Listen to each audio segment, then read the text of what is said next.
10:30 p.m. on Christmas Eve 1992, 18-year-old Danita Gullette finished up her shift at Rally's, a fast food hamburger restaurant in her hometown of Dayton, Ohio. She hung up her apron, she said goodbye to her coworkers, and then she stepped outside into the freezing 19-degree night air. Danita had not driven a car to work that day, so she pulled her plaid flannel jacket tightly around her to keep warm, and then she began to briskly walk in the direction of her mother's house, which was only a couple of miles away. That night, like every other Christmas Eve night, Danita's family had all gathered up at her mother's house to celebrate. The Gullettes were one of those big families that were very close and who always looked out for each other. When Danita had gotten pregnant when she was only 15 years old, she had told her parents and 7 siblings, all of whom were older than her, that she'd likely have to drop out of school and get a full-time job to provide for this child. But her family's reaction was, "Nonsense. We'll help you raise this baby so you can stay in school and get a good job and still have a great life." And sure enough, from the moment Danita gave birth to her daughter, her entire family stepped up and made themselves available to provide childcare anytime she needed them to. Fast forward a couple of years back to that Christmas Eve night in 1992, and since Danita had to work that shift at Rally's, her daughter, who was now 2 years old, had been spending the night with her family at her mother's house. And so as Danita walked, she suddenly had this urge to call her family and just check in to make sure her daughter was okay, and also just to give them a heads up that she would be there in the next 30 minutes or so. So at around 10 p.m., she stopped at a payphone on the side of the road that was only about a half mile from the Rally's restaurant.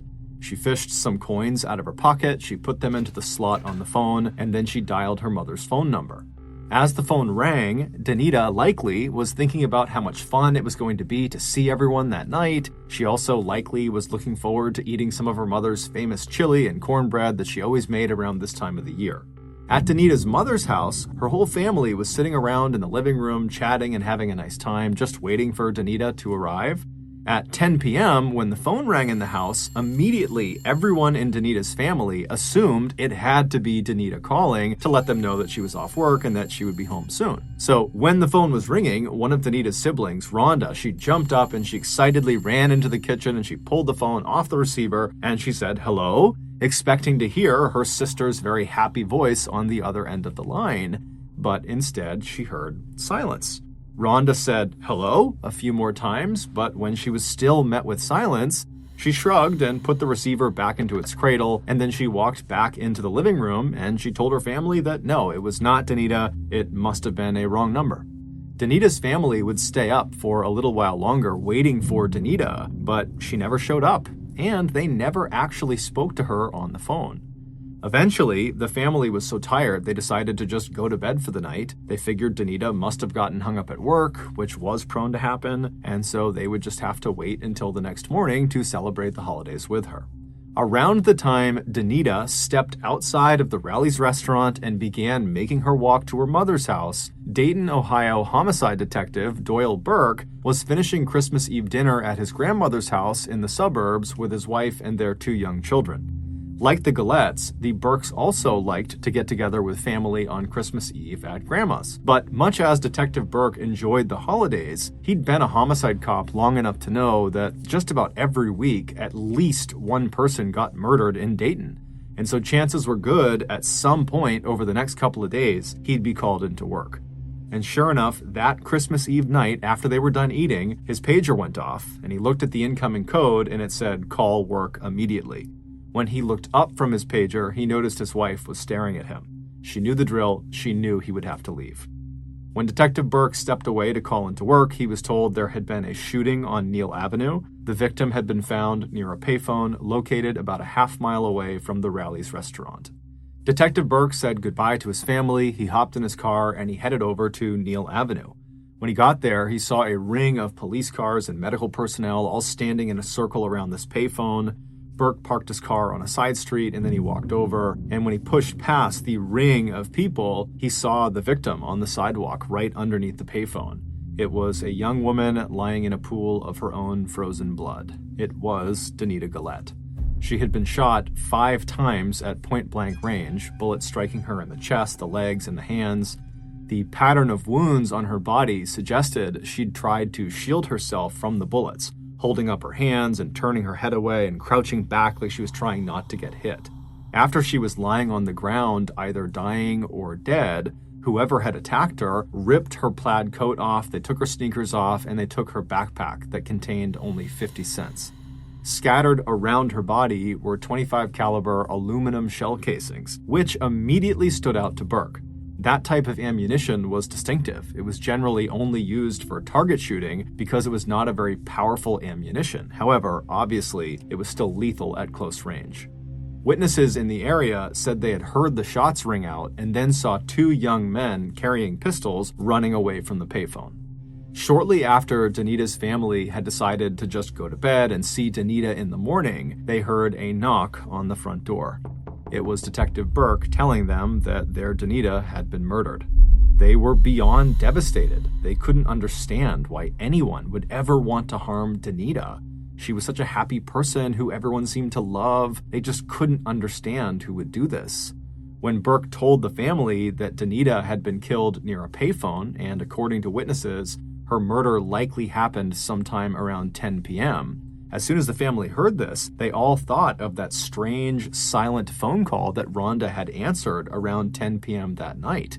Had that actually been Danita? Had that been her killer? They didn't know, but it just seemed like too much of a coincidence that they would get a call at the same time that she was killed.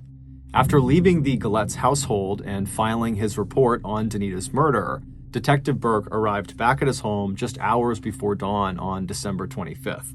After catching a quick nap, he spent that morning with his family celebrating Christmas, but his heart just wasn't in it. He had been investigating homicides for years, and so over time he had become somewhat desensitized to all of the violence. However, that morning he just kept thinking of Danita Gullette's grief-stricken family when he had told them the news. He also kept thinking about Danita herself, how scared she must have been when she was crouched down trying to shield herself from her attacker. Her family had shown Burke a picture of Danita when she was alive, and she looked like such a vibrant, happy young woman with this big, infectious smile. It just didn't make any sense that someone would kill her over some shoes and a jacket and a backpack with 50 cents in it. Was this actually a personal attack where they knew who Danita was and they were targeting her, and then afterwards they kind of set it up to look like a robbery? Or was this really a robbery? In which case, again, why are you killing someone over things that are worth so little? Burke kept finding himself thinking in circles about her case. He felt like there had to be more to this than met the eye. And he would be right. That night, just before 9 p.m. on Christmas Day, Burke's pager went off again. There had been another murder. This one had taken place in the northern part of Dayton, roughly 2.5 miles from where Danita had been found. The victim was 19-year-old Richmond Maddox. He was found slumped in the driver's seat of a blue Chevy Caprice that had crashed into a tree on the side of the road. But the crash hadn't killed him. What had killed him was a gunshot wound to the right side of his head, fired from point-blank range. And they searched the car. There was no weapon inside of the car, so this was not a suicide. And they checked the exterior of the car, and there was no entry point into the car from a bullet, which means the gun that shot him had been fired from inside the car. Likely, whoever was sitting in the passenger seat or in the back seat had shot this guy in the head. And considering the car had crashed into a tree, indicates that whoever did this, whoever pulled the trigger, had done it while Richmond was actively driving the car. And so in Burke's mind, this indicated that the person who did this had been forced to do this, because it's extremely dangerous to shoot the driver of the vehicle when the car is still moving, because you're going to crash. And so this person who shot Richmond must have been desperate. Maybe they had been kidnapped by Richmond and they were forced to do this. Burke didn't know, but that seemed like the most logical theory. When police spoke to witnesses in the area, they told the police that they heard the crash and then they looked outside and they saw what looked like a short young woman, probably a teenager, get up from the ground near the car and then start running away with a limp. Even though no shell casings were found in or around Richmond's car that could, in theory, link his murder to Danita's murder, Burke still had a hunch that these two murders had to be connected.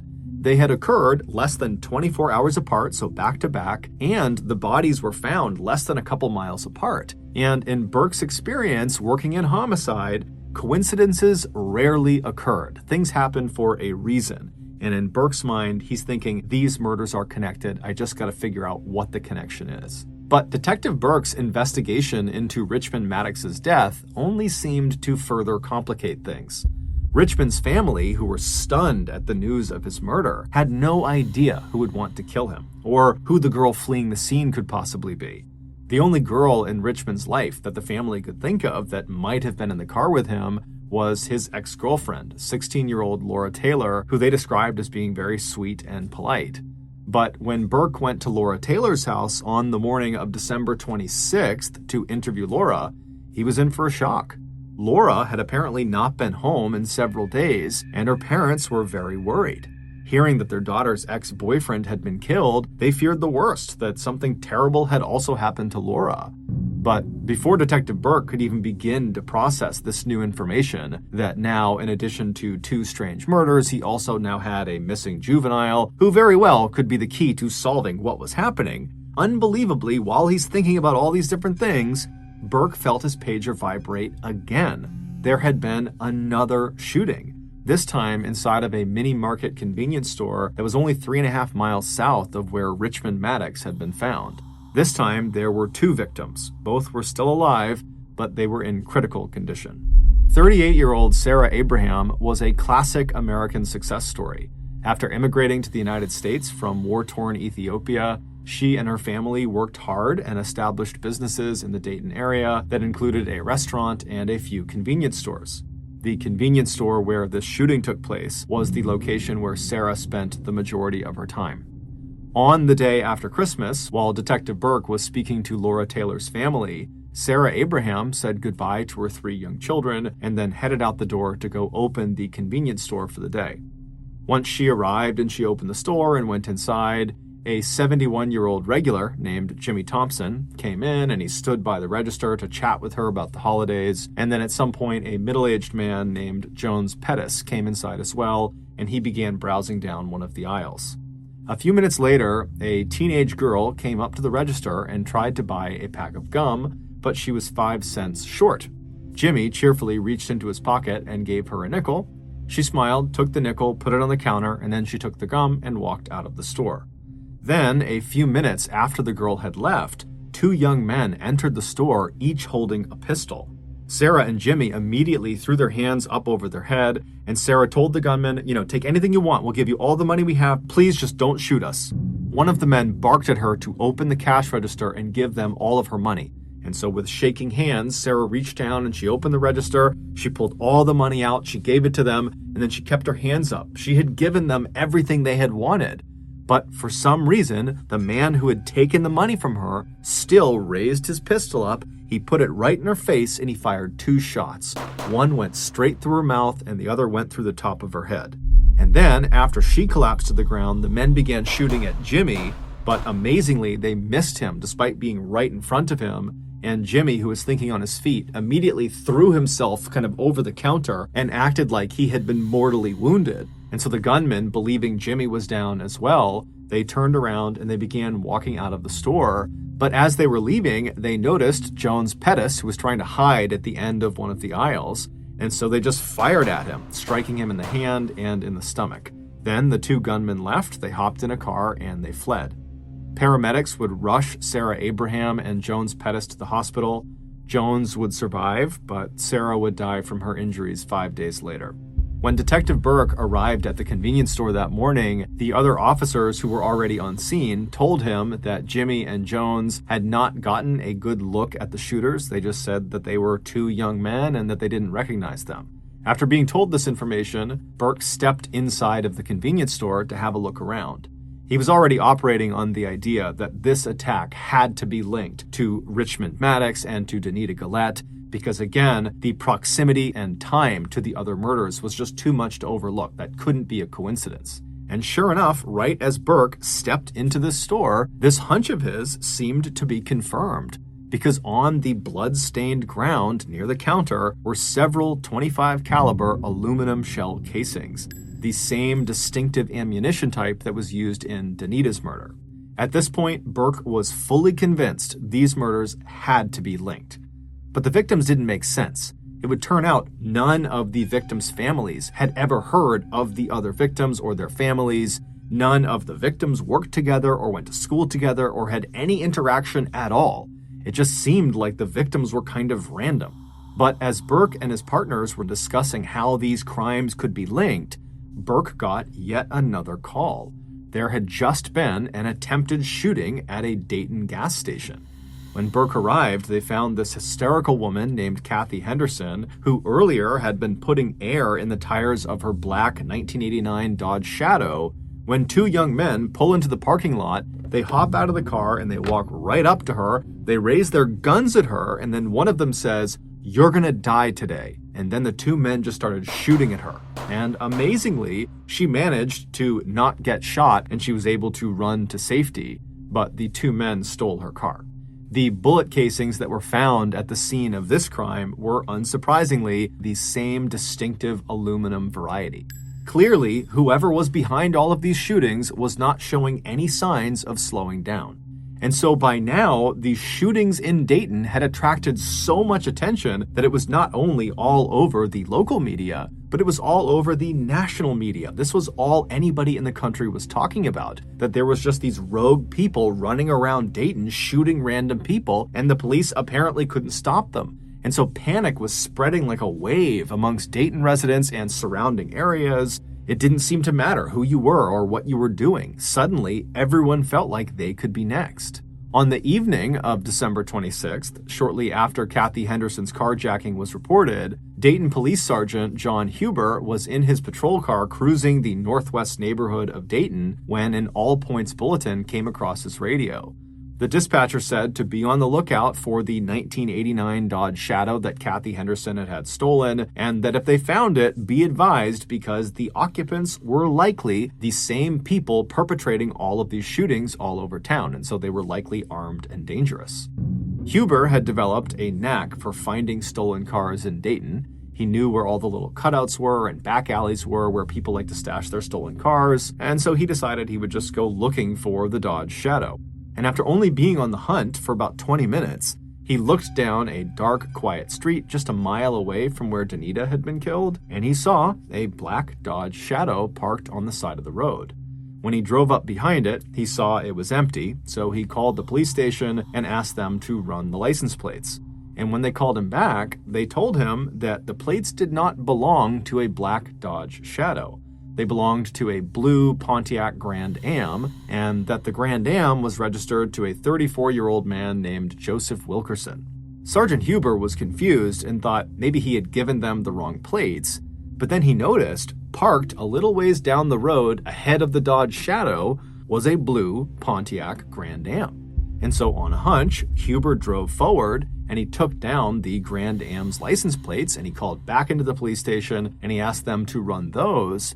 And they would come back and they would say, well, it turns out the plates on the Grand Am are the plates that should be on Kathy Henderson's Dodge Shadow. Meaning, clearly, in an effort to cover their trail, the suspects had switched the license plates between these two cars. And so naturally, Sergeant Huber picked up his radio and he asked if Joseph Wilkerson had reported his car as stolen. And after a few moments, the radio crackled back from headquarters that no, Joseph Wilkerson had not reported this car stolen. So Huber immediately became very suspicious of this Joseph Wilkerson person and told headquarters they should really send someone over to Joseph's property to talk to him, since most likely he was either one of the shooters or was involved in some way with all of these shootings. Huber said he would stay put on this road and he would stake out these two vehicles and wait to see if anyone came back to claim them. Detective Burke and his team were the ones dispatched to go check out the Wilkerson property. It was a small single-floor white house that was located only about 2.5 miles from where Danita had been killed.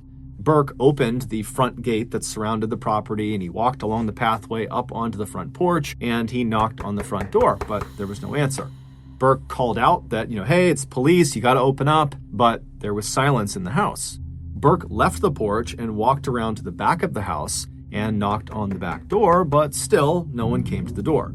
However, as Burke and his team stood around the back of the house, they all started to smell something awful. It was this putrid smell that was definitely coming from inside the house.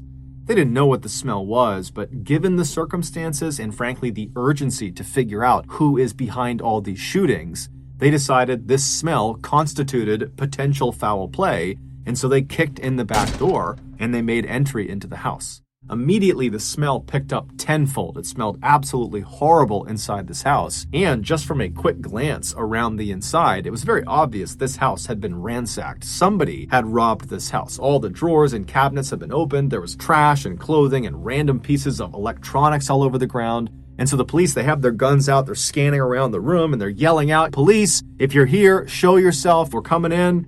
But no one showed themselves. It was all silent in the house. And so the police began carefully stepping through the house, and they eventually turned right and began walking down this one central hallway that seemed to lead to kind of a back room that looked like maybe a bedroom at the end of the hall. And as they're walking down this hallway, the smell is getting stronger and stronger. And then finally, they get to the end of this hallway and they look into this room and they can see what is causing the smell. There on the bed in this room was 34-year-old Joseph Wilkerson.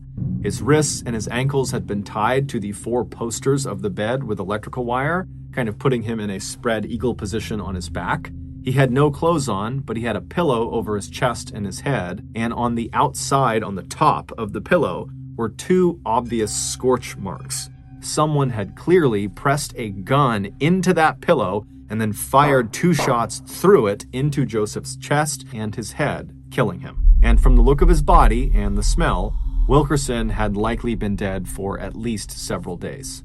Also on the ground was another aluminum shell casing, meaning almost certainly this murder was connected to all the others. But the police still had no clue who their attackers were. Who were these mysterious 2 young men? Who was this young girl who jumped out of that car? Was that Laura Taylor? Was that the ex-girlfriend? Was she kidnapped? They didn't know. None of it made any sense. Who were the victims? They don't know each other. Why are they being chosen? What is the connection? And so because the police were kind of at a dead end and they really didn't know where to take this case, they set up a tip line that night for people in Dayton and outside of Dayton to call in with any information about any of these shooting victims. And over the first couple of hours that this tip line was established, the callers that were calling in were providing nothing of value. But late that night on the 26th, a call came through from an 18-year-old named Nicholas Woodson.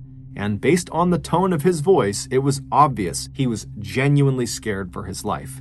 He told police that he thought he was going to be the next Dayton murder victim. When police asked him why, he said, "Because I know who the killers are.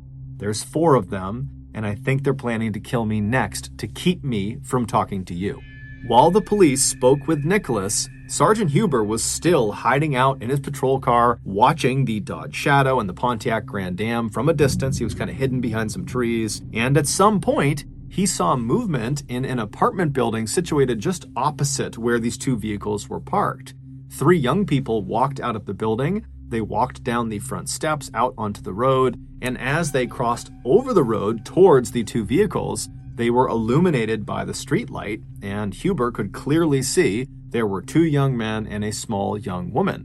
One of the men climbed into the driver's seat of the Dodge Shadow, while the other 2 climbed into the passenger and back seat of the Shadow.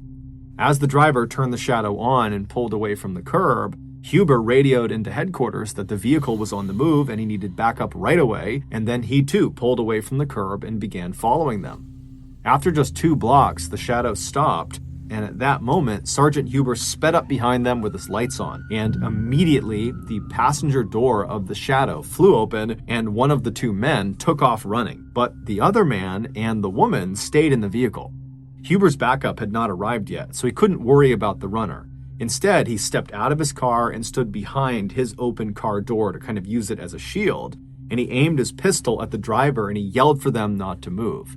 Inside the Dodge, the interior light was now on, and it showed the man was still sitting in the driver's seat, not really doing anything, and the young woman who was in the car, who was in the back seat, she was becoming hysterical, and she was screaming at the driver to shoot him now, shoot him now! But the driver didn't do anything. And then moments later, backup arrived, and they were able to pull the man and the woman out of the Dodge without a fight, and they arrested them both. They were 19-year-old Marvalis Keene, and the young woman was none other than 16-year-old Laura Taylor, the ex-girlfriend of Richmond Maddox, whose family had reported her missing.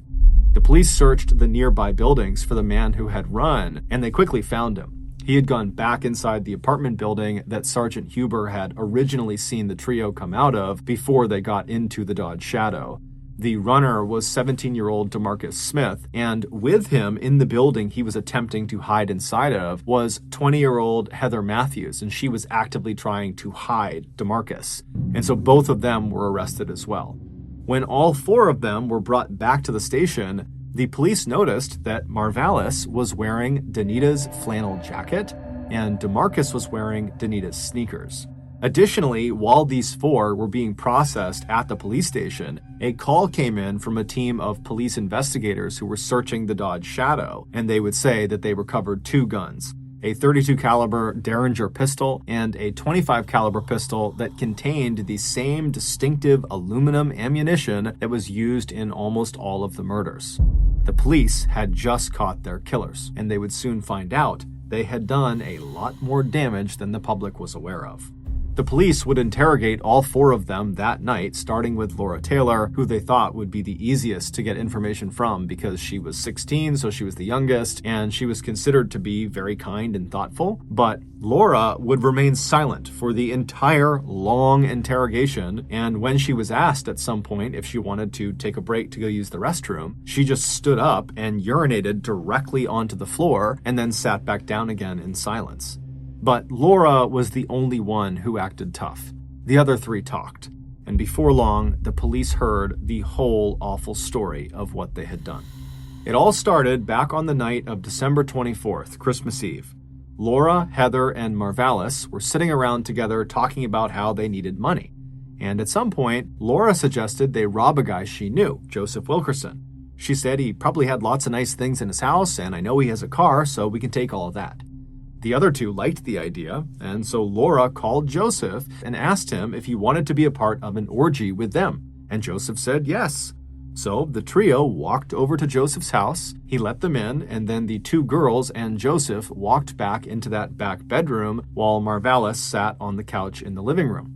In the bedroom, Joseph laid on the bed and he took his clothes off, and Heather and Laura pretended to start taking their clothes off when suddenly Marvalis, as planned, came bursting into the room with his pistol held out in front of him. He aimed it at Joseph and told him not to move, and then he ordered Heather and Laura to tie Joseph's hands and ankles to the 4 posters of the bed. Joseph immediately begins to beg for his life and tells them they can take anything they want in the house. Anything in this house, it's yours, just please don't shoot me. Marvalis instructed the girls to go search his house for valuables. And so while Marvalis is standing there with the gun aimed at Joseph, perhaps in an attempt to kind of bargain his way out of this, says to Marvalis, hey, I have a really amazing gun, a .32 caliber Derringer that I have hidden in the garage. If you want it, I can tell you where it is. And so Marvalis was totally interested, and he said, yeah, tell me where it is.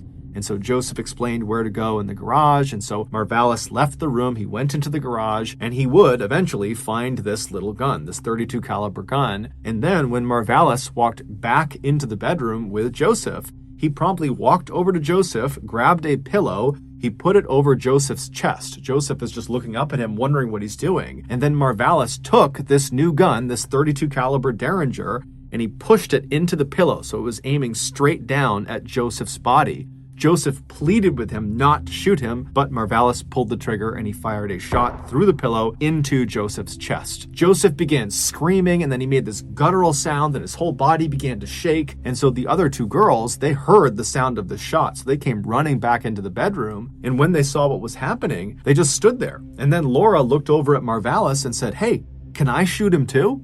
And Marvalis says, sure. And he hands her the .32 caliber Derringer, the one they had taken from the garage. And Laura takes the gun. She walks over to the still shaking Wilkerson. She repositions the pillow on his face. She pushes the Derringer into the pillow, aiming right at Joseph's face. And then she pulls the trigger, but it doesn't fire. And so frustrated, she turns away from Wilkerson, who's still making all sorts of noise. He's still shaking. And she walks over to Marvalis and says, let me use your gun. And so Marvalis pulls out a .25 caliber gun. It was his gun. It was the gun that used aluminum shell casing rounds. And he hands it to Laura. And so Laura hands him the Derringer. She takes the .25 caliber. And then she walks right next to Joseph again. She grabs the pillow and makes sure it's flush to his face. She puts the .25 caliber gun up against the pillow, aiming it right at Joseph's face, and then she pulls the trigger. This time the gun would fire, and as soon as it did, Joseph's body stopped shaking and he went limp. As the trio stood there staring at Joseph Wilkerson's lifeless body, they all realized something. Killing was actually quite fun. The trio left the bedroom and began eating Wilkerson's food and watching his TV and looking for things to steal, all the while happily talking about how amazing the killing experience had just been. Eventually, though, their killing high had worn off, and they realized that Wilkerson did not have any cash in the house, and really, he didn't have nice stuff in his house, so they couldn't really even sell very much of it for very much money. And so they decided they needed to go rob somebody else to get the money they needed. But first, they recruited another friend of theirs, DeMarcus Smith, to come over and join them. When DeMarcus arrived, he, along with Laura and Marvalis, left Wilkerson's house, leaving Heather behind to watch over the place. The trio walked away from the house towards town, keeping an eye out for anyone who was out alone and could potentially be an easy target to mug. And eventually, around 10 p.m., they spotted a young woman they didn't know standing near a payphone. It was Danita, and she was fishing coins out of her pocket to put into the phone. By the time Danita had finished dialing the number of her mother's house, she heard the sound of Marvalis and DeMarcus come running up behind her, and when she turned around, she saw they had guns pointing at her, so she dropped the phone. Then the two men demanded she give them her shoes, which she instantly did, but then, simply because he thought it would be fun, Marvalis still just started shooting her. So he shot Danita 4 times, and then DeMarcus, who had not been a part of the Wilkerson killing, just immediately joined in, and he shot her a 5th time. After she was laying on the ground, dead or dying, the two men yanked her plaid jacket and her backpack off, and then they ran back to Laura on the other side of the road, and the trio retreated back to the Wilkerson house. When Danita's sister, Rhonda, picked up that phone call around 10 p.m. and was met with silence, that really had been her sister Danita calling, but Danita had died literally seconds before the line had connected. Even though, once again, their robbery target did not yield them very much in terms of monetary value, the friends felt like this second murder was still a really good thing. It was a turning point for them. They felt invincible. Killing was the best high that any of them had ever experienced. So in some ways, it didn't matter that they weren't making any money out of these robberies. It was the killing part they liked. To celebrate their murders, the 4 friends threw a party that night at Wilkerson's house. So Wilkerson's dead body is just literally decomposing in the bedroom. They just shut the door during this party. One of the people who showed up to this party was Jeffrey Wright, one of Heather's former boyfriends. And at some point in the night, Heather and Jeffrey got into this huge argument, and Jeffrey grabbed Heather by the hair and started dragging her into a back room. And so, drawn by the commotion of this, Marvalis burst into the room after them and chased Jeffrey, who leapt out of a window. Marvalis jumped out of the window after him and then began shooting at him, hitting Jeffrey 4 times in the legs as he ran away. Miraculously, Jeffrey would make it to a hospital and he would survive, though he would not go to police and tell them what happened. Seeing Heather's ex-boyfriend get shot excited Laura, and she decided she wanted to shoot her ex-boyfriend too. So the next day, on Christmas, Laura called up Richmond Maddox and asked him if he wanted to have sex with her at a nearby motel. When he said yes, she told him he would have to pay for the motel, so bring cash. Richmond agreed, and when he arrived at the designated meeting place that day, Laura climbed into the front passenger seat next to him, knowing full well she was going to kill him and steal the money out of his wallet first chance she got. But after they took off, Richmond looked in his rearview mirror and he saw Marvalis and DeMarcus following them in a car. Sensing this was a setup, Richmond hit the gas, and without any hesitation, Laura pulled out the .32 caliber Derringer pistol they had stolen from Wilkerson. She placed it against Richmond's right temple and she fired. Then she threw herself out of the moving car right before it crashed into the tree. Marvalis and DeMarcus would swing by and pick her up a little ways down the road, and then the trio would head back to their base of operations, the Wilkerson house. At this point, the foursome had killed 3 people and nearly killed a 4th. But while they were very pleased with this, they still hadn't managed to take anything of real value from any of their victims, and realistically, even though the killing was fun, they did need cash. They had no money. So the next morning, on December 26th, Laura, Marvalis, DeMarcus, and Heather decided they would rob a convenience store.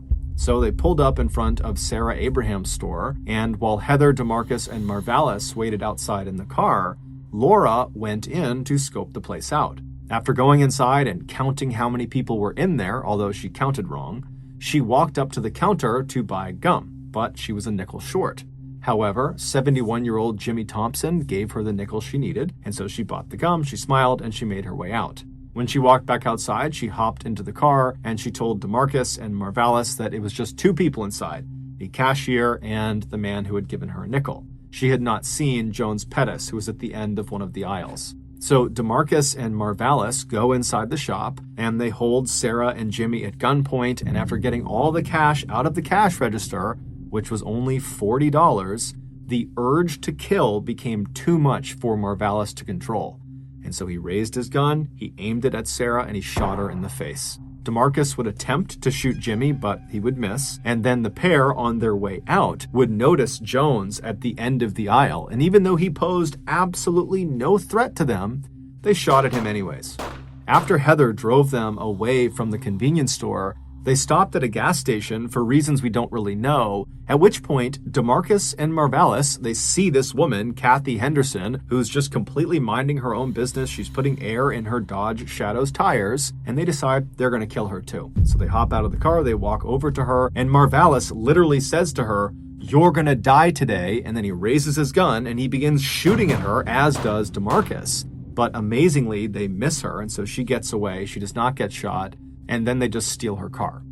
Even though by now the foursome had left behind an astounding amount of evidence that 100% was going to get them caught eventually. Despite that, their only fear at this time was that two of their friends, 18-year-old Marvin Washington and 16-year-old Wendy Cottrill, might snitch and turn them in.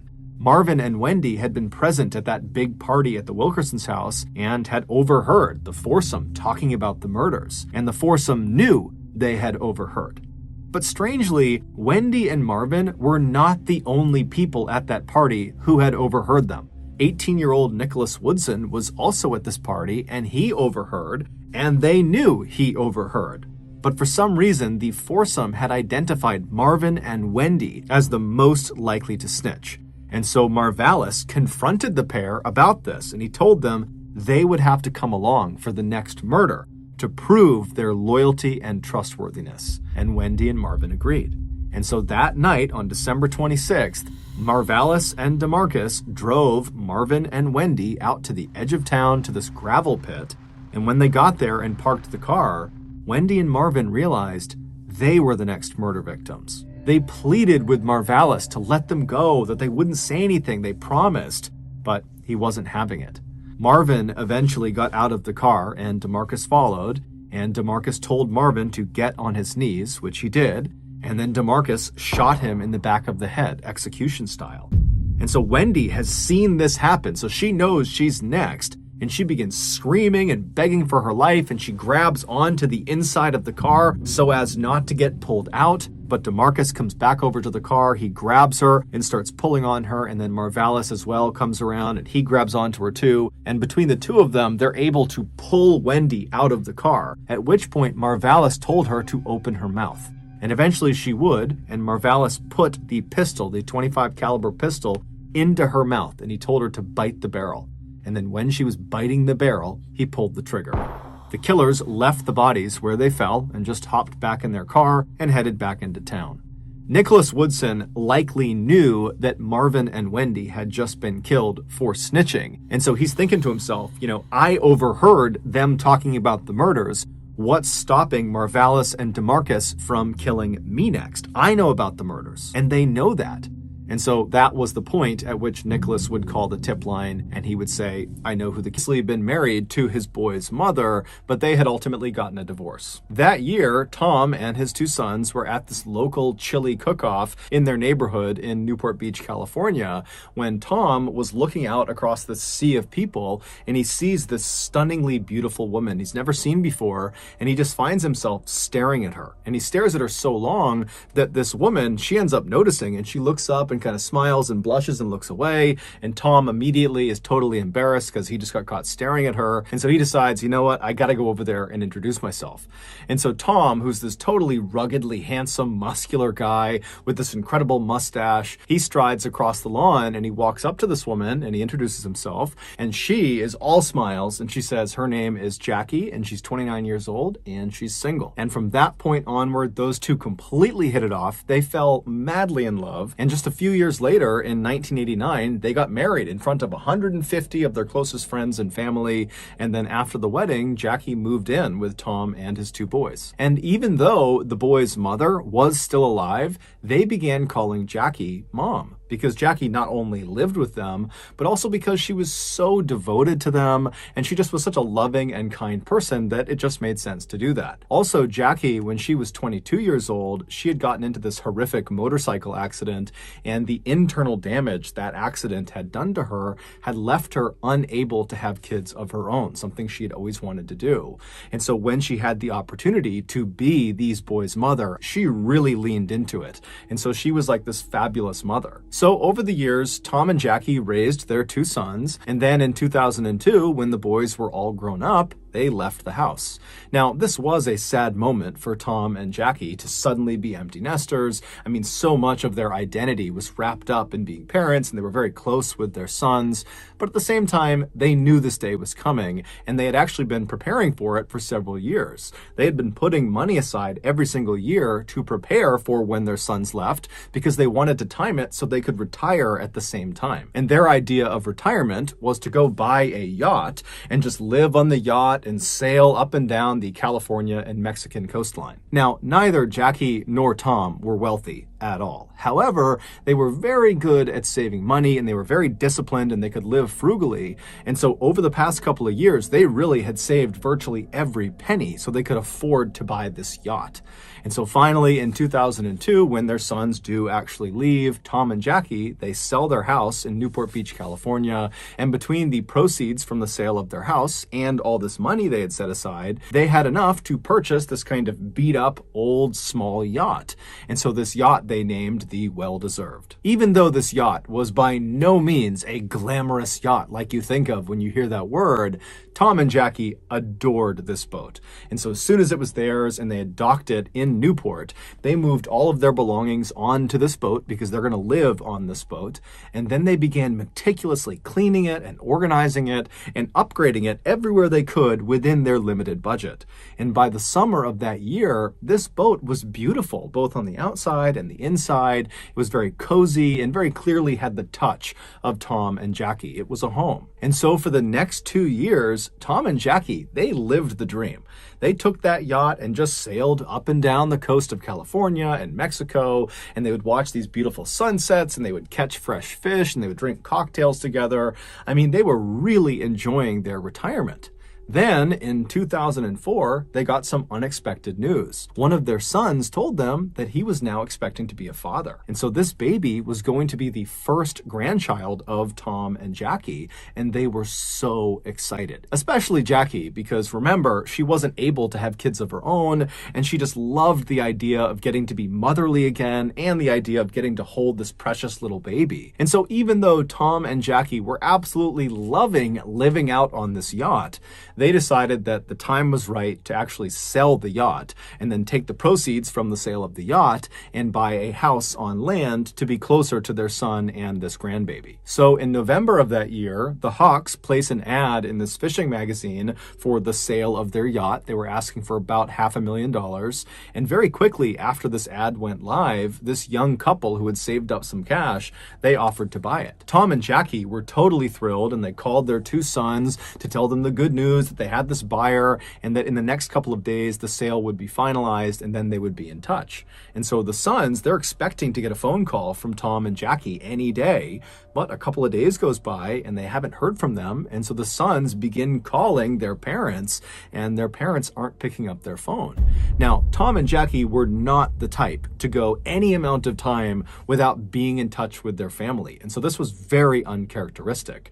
And so when Tom's brother, Jim, who was a retired police chief, when he heard about this sudden silence, he just got in his car and drove to Newport Beach, California to see if maybe they had not finalized the sale of the yacht and maybe the couple was still on the yacht and he could go check in with them and make sure everything was okay. And so Jim, along with a friend of his, they arrive in Newport Beach, they make their way to the dock where the yacht was being held, and they go down to the floating section of the dock and they walk right up alongside the well-deserved, and just from where they're standing, it does not seem like anyone is on the yacht. However, as they're standing there just kind of looking at this yacht right in front of them, Jim notices a couple of oddities. He sees there are lines hanging over the side of the boat that should have been stowed. And Tom was known for being incredibly meticulous and orderly. I mean, that yacht was spick and span always. And so he would not have left these lines draped over the edge of the boat unless he was on board, and he wasn't. And so Jim's also looking around and he sees there are a couple of tarps that go over some of the control panels that had been taken off, but then not put back on the control panels. And so again, that's not something Tom or Jackie would have done. And then there's also some dirty towels kind of hanging out of one of the portholes. And so overall, the impression Jim and this friend got was, I guess they must have finalized the sale of this yacht, because clearly the new owners of this boat, they're the ones that are in possession of it, and they're the reason it's sloppy, because Tom and Jackie, they never would leave the boat in this condition. And so Jim pulls out his own business card and he writes a note on it that he's looking to speak with the new owners of this boat because his brother and his brother's wife had sold this boat to them, but now they're missing. And so please give me a call back. And so Jim and his friend, they leave the boat, they leave the dock, and they begin to leave the area when Jim's cell phone rings. And he picks it up, and it's this 21-year-old woman named Jennifer De Leon. And so she tells Jim that she got his business card on her yacht, and that yes, she and her husband had recently purchased this yacht from the Hawks, but like Jim, they were having a hard time getting in touch with the Hawks as well, because after acquiring their boat, Jennifer said she and her husband realized there were a couple of controls on the boat that they didn't know how to use, and so they needed to talk to Tom and Jackie to explain how to use them. Also, Jennifer said she had found some personal belongings that belonged to Tom and Jackie that were stuffed in a couple of drawers that just got left behind, and so she wanted to return that property to them as well. But she's telling Jim, I'm trying to get in touch with them and I can't get in touch with them. And so Jim asked Jennifer, when was the last time you or your husband saw Tom or Jackie? And she would say, the last time we saw them was when we actually finalized the sale of the boat, when we literally gave them the money and we watched them take the money, hop in their car, and drive away. Jim asked her if she had any idea where they might have been going. And Jennifer said, we really didn't have that many personal conversations with Tom or Jackie. It was mostly just business stuff. But in the limited personal interactions we did have, Tom would always talk about how he and Jackie planned on buying a house in Mexico in this town that bordered Arizona, because apparently they have a son that lives in Arizona and he's about to have a baby, and they were talking about how they wanted to be very close. Jim thanked Jennifer and asked her, if you hear from Tom or Jackie, please let me know. And then Jennifer says to Jim, same thing to you. If you hear from them, please let me know, because I need to talk to them too. And so they hang up, and Jim is left thinking, what's going on here? And then Jim remembers there's this woman that Tom and Jackie had hired. Her name was Patricia. And for the past couple of years that they had been out on their boat, they knew they would not have great internet. And so they would not be able to consistently be able to pay their bills and pay taxes. And so they had hired this woman, Patricia, who was also a friend of theirs, to basically pay their bills and manage their finances. And so Jim gets her number and he calls Patricia. And the first thing he asks her is, hey, have you spoken with Tom or Jackie recently? And she says, no, I haven't. And so Jim explains the situation and then asks Patricia, has Tom or Jackie recently made a large deposit into any of their accounts? Because just a couple of days ago, they would have received nearly $500,000. And so Patricia, she checks the accounts and she says, no, there's been no deposits made. And so Jim and Patricia are talking on the phone, trying to rationalize why Tom and Jackie would not have deposited so much money and they really couldn't come up with a reasonable explanation for it. And so after Jim hung up with Patricia, he just had a bad feeling about what was going on. And so Jim called the Newport Beach Police Department, and he officially reported Tom and Jackie missing. The first thing the Newport Beach Police Department did with this missing person report was to do some digging on the new buyers of this yacht, the De Leons. And when they looked at the 25-year-old husband named Skyler, they discovered he was a felon. He had been arrested and convicted of armed robbery and had spent some time in jail for it. And so naturally, the police were immediately suspicious of Skyler De Leon, and really the De Leons in general, because they were the last ones to see the Hawks before they went missing. And so they sent one of their detectives down to the dock to just kind of walk around the yacht and just kind of feel it out, see what's going on down there, see if there's anything unusual. And so this detective goes down to the dock, they walk onto the floating section of the dock, and they walk right up alongside the well-deserved. And from the looks of it, it doesn't appear that anybody's on board. And as this detective is kind of looking in the window and just kind of looking around, they think they see what looks like a bloody handprint inside the boat. And so that would end up being enough to get a search warrant. And before long that day, there were police swarming this boat, looking all over it. But it would turn out that was not a bloody handprint. It was actually just some rust. And there was nothing else of significance that was found on board this boat. And so the police are pretty frustrated because they really don't have any leads. And so they contact Skyler De Leon and they say, hey, you need to come into the police station and explain exactly what happened during your final interaction with the Hawks. And so Skyler comes to the police station, he's totally cooperative, and he explains to the detectives that, he saw this ad in this fishing magazine for a yacht. He contacted Tom Hawk and said, I'm interested. The two of them met up and then went out for a sea trial, which is basically a test drive, but for a boat. And during the sea trial, Skyler told Tom that he liked the boat and he wanted to go forward with the purchase.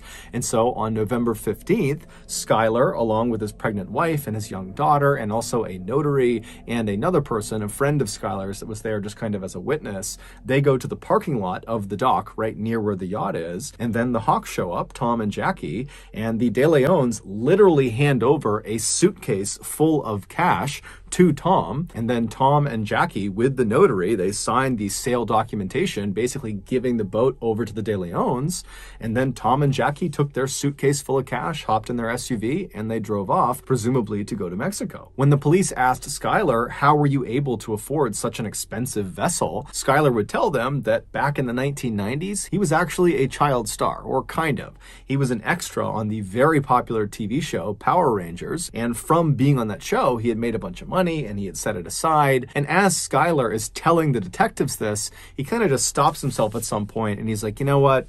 That's not really the truth. The reality is the reason we had the money to do this is not because of the cash I got from being a child star.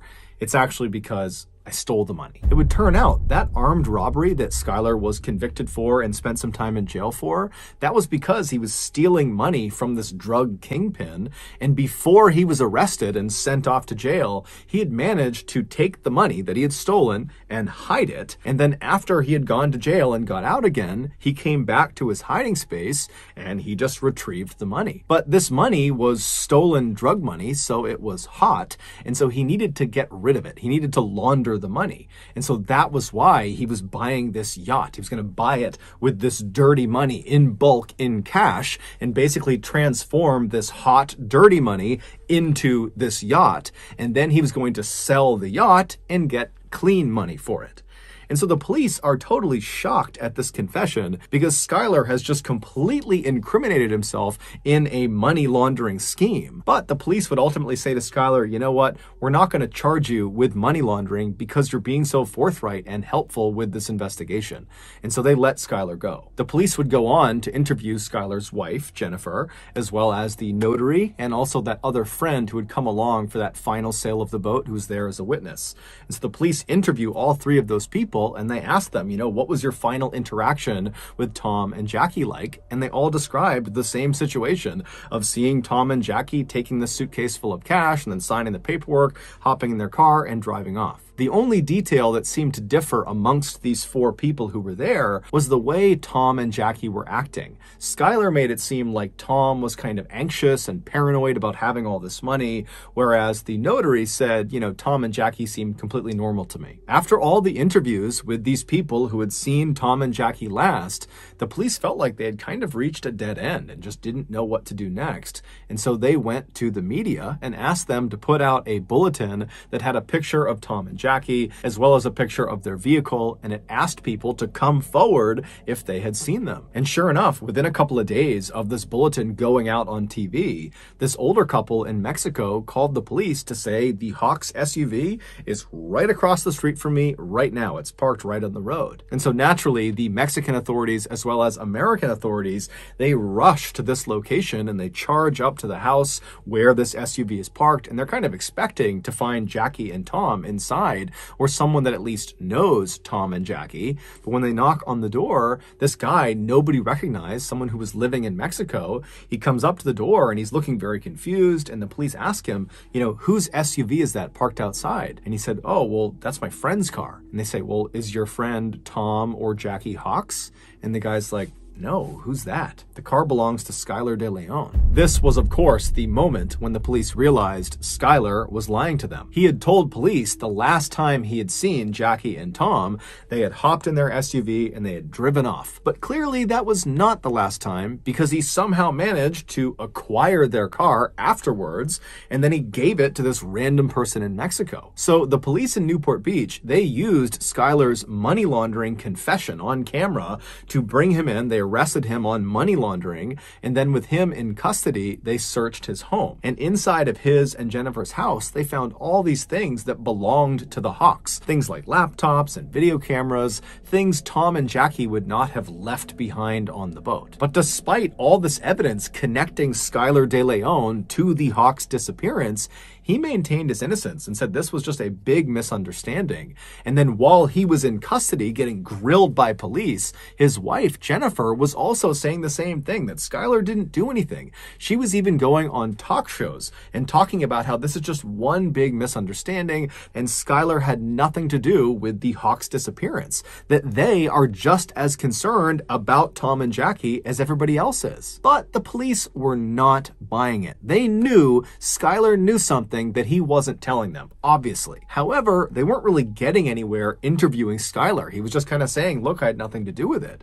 And so the police decide, let's go back and re-interview the notary and also that other friend who was there as a witness on that day that the final sale of the boat took place.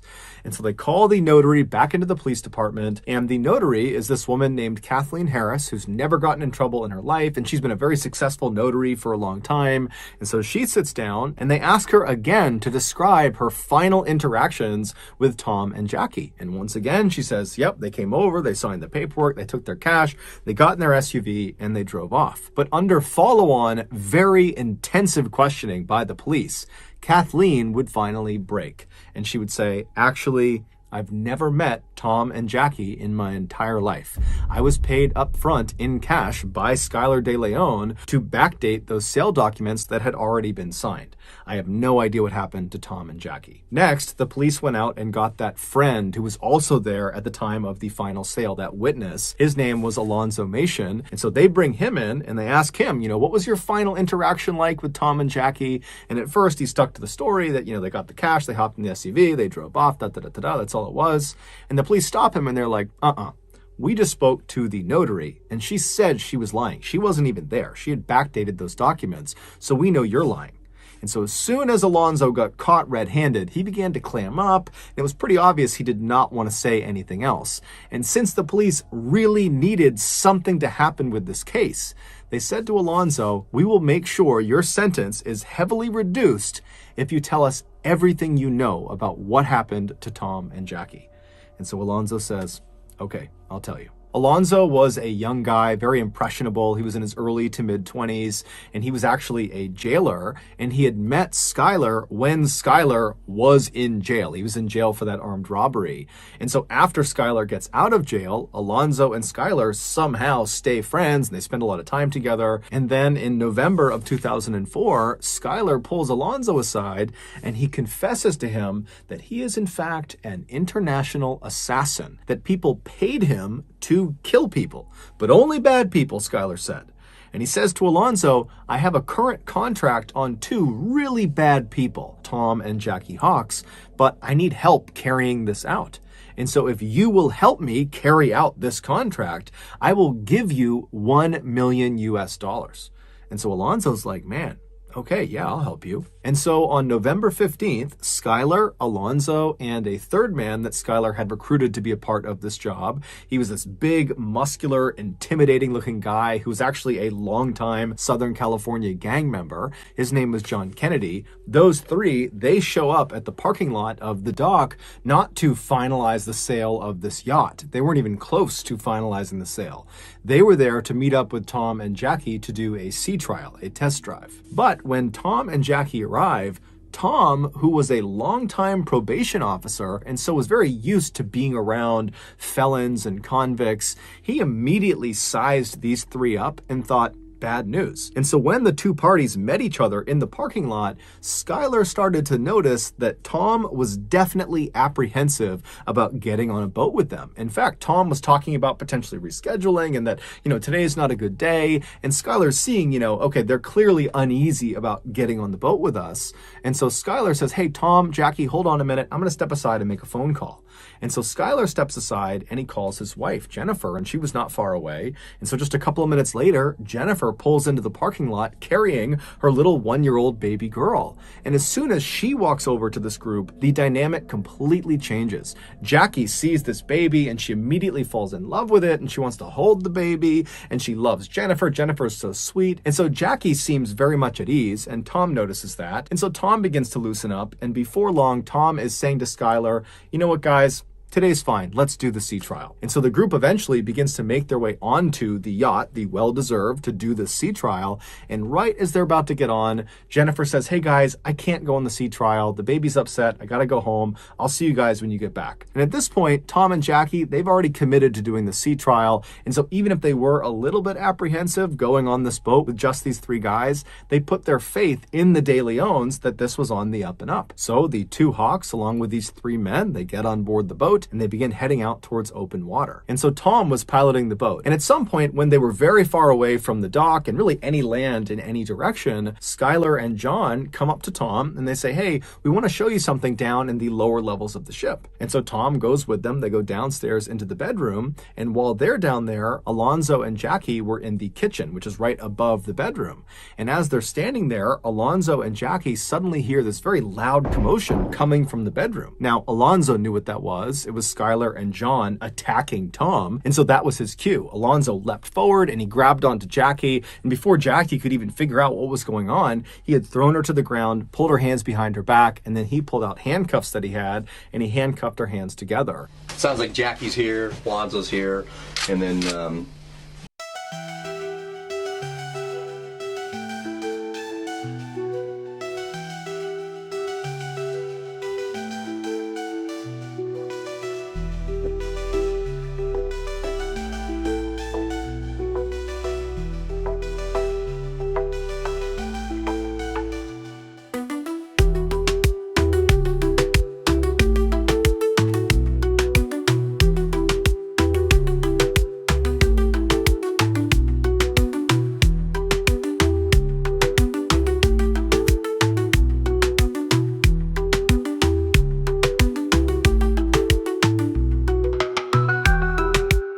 that's where Thomas Hawks, Skylar, and JFK are on the bottom, and Jackie hears the the commotion, she looks down this way, and this is where Alonzo overpowers her. And as soon as Jackie was subdued in the kitchen, Skylar and John, they come up the stairs, and Tom's not with them, and they grab Jackie and they walk her down into the bedroom, and Jackie would have seen her husband, Tom. He's been handcuffed, and he's laying on the bed on his back. And so they throw Jackie onto the bed right next to Tom, and immediately Jackie turns around and looks at Skylar and says, "Why are you doing this to us? We just met your wife. I just held your baby. Why are you doing this? All we want to do is just go back to land and be with our children and be with our grandchildren, please." But Skylar didn't care. He just turned to Alonzo and said, "Put tape on both of their mouths and their eyes." And as Alonzo was doing that, Skylar went upstairs and began piloting the boat towards the deepest part of the ocean. And so as Skylar is driving this boat, Alonzo and John are down in the bedroom, and Alonzo remembers looking over at Tom, and Tom was comforting Jackie. He had managed to pull his hand up, and he was stroking Jackie's hand, and he was saying to her, "It's going to be okay. No matter what happens to us, we'll be together." Suddenly, the boat stopped because Skylar had reached the deepest part of the ocean,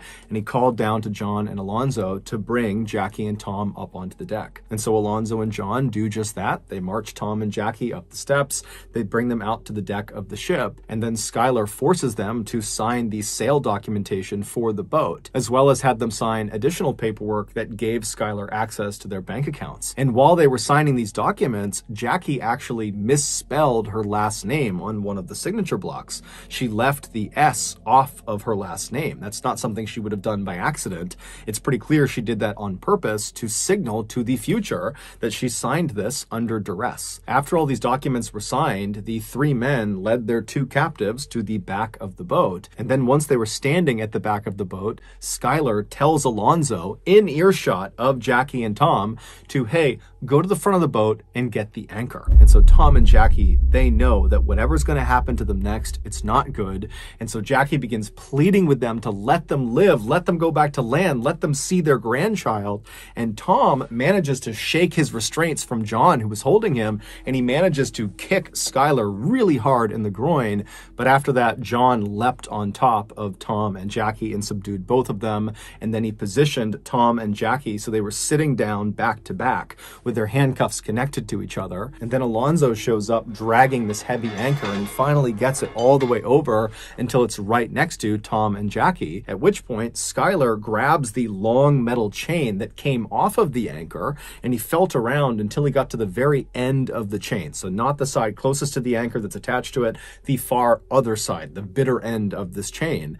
And he reached down and he connected that portion of the chain to Tom and Jackie's handcuffs. And then once he was sure their handcuffs were securely fastened to the end of this chain, Skylar stood up, walked over and grabbed the anchor, and with quite a bit of effort, he managed to lift it up and threw it over the side of the boat. As soon as that anchor hit the water, all Tom and Jackie would have heard for several seconds would be the sound of all of that loose chain that they were connected to being rapidly pulled off the boat and being sucked down into the water. And so that chain was going up and over this wooden railing, and so all they would have heard is just chain links grinding over the railing until finally the anchor pulled the chain tight, at which point it yanked Tom and Jackie towards the side of the boat. Alonzo would say when this happened, Jackie's head struck the inside of the side of the boat so hard it made this very loud, audible cracking sound. And then Skylar, Alonzo, and John just stood there as Tom and Jackie desperately tried to fight against the weight of this anchor that was trying to pull them off of the boat. Tom was trying to hold on to anything he could to try to hold his wife in place, but eventually the weight of this anchor combined with the movement of the boat was just too much. And so Tom and Jackie were very slowly pulled up and over and off the boat into the water. When they hit the water, they would have been fully alive, fully conscious, as they began their rapid descent to the bottom of the ocean, 3,500 feet below. Alonzo would tell police as soon as Tom and Jackie disappeared below the surface, Skylar let out a woohoo woo, and ran over to the edge of the boat and looked into the water like a giddy child. And he was staring at where they had disappeared, and he was just grinning and laughing. And then finally, when the water went calm and there were no more bubbles, Skylar just kind of laughed, turned around, and made his way back to the cockpit and began piloting the boat back towards the dock. Even though Jennifer was not on the boat at the time of the murder, she was equally involved in it. In fact, the attack was her idea. She wanted more money, and she saw this scheme as being a way of doing that. So remember, when she showed up at the dock parking lot with her baby and put Jackie and Tom at ease to help get them out on that sea trial, she was doing that very intentionally to trap Jackie and Tom. She knew what was going to happen out on that boat. She was trying to get them to go so they could be murdered and they could steal their boat. And when Skylar was out on the boat, before, during, and after the murders, he would step aside and call Jennifer to let her know how it was going and kind of get her feedback and ask for advice about what they should do next. With that in mind, one of the darker elements of this case has to do with the video camera that was discovered inside of Jennifer and Skylar's house. It was the Hawks video camera, and they had used it over the past couple of years to document their travels out on the ocean. And so when the police acquired this video camera, they played the tape that was inside of it. And at first, the tape shows Jackie filming the inside of the well-deserved yacht, and she's talking about how sad it was that this is probably one of the last times they'll be inside of this boat. But she and Tom are so happy because they've found buyers who are going to take great care of this boat, and they're excited about the future, they're excited about their grandchild. And then suddenly, this footage of Jackie inside of the boat just totally cuts, and it jumps to Skylar and Jennifer at Thanksgiving dinner that year, playing with their daughter and just having this great time, meaning just days after Jennifer and Skylar murdered Tom and Jackie in the worst way imaginable, they took their camera and just began using it for their own lives, recording their own life over the memories of Tom and Jackie. Jennifer and Skylar truly didn't care at all about what they had just done. Alonzo would ultimately be sentenced to 20 years in prison. He would have gotten a much more severe sentence, but because he provided all of the details of what happened and he was promised a reduction in sentence, he was only given 20 years. Jennifer would be sentenced to life in prison without the possibility of parole, and John Kennedy and Skylar were sentenced to death.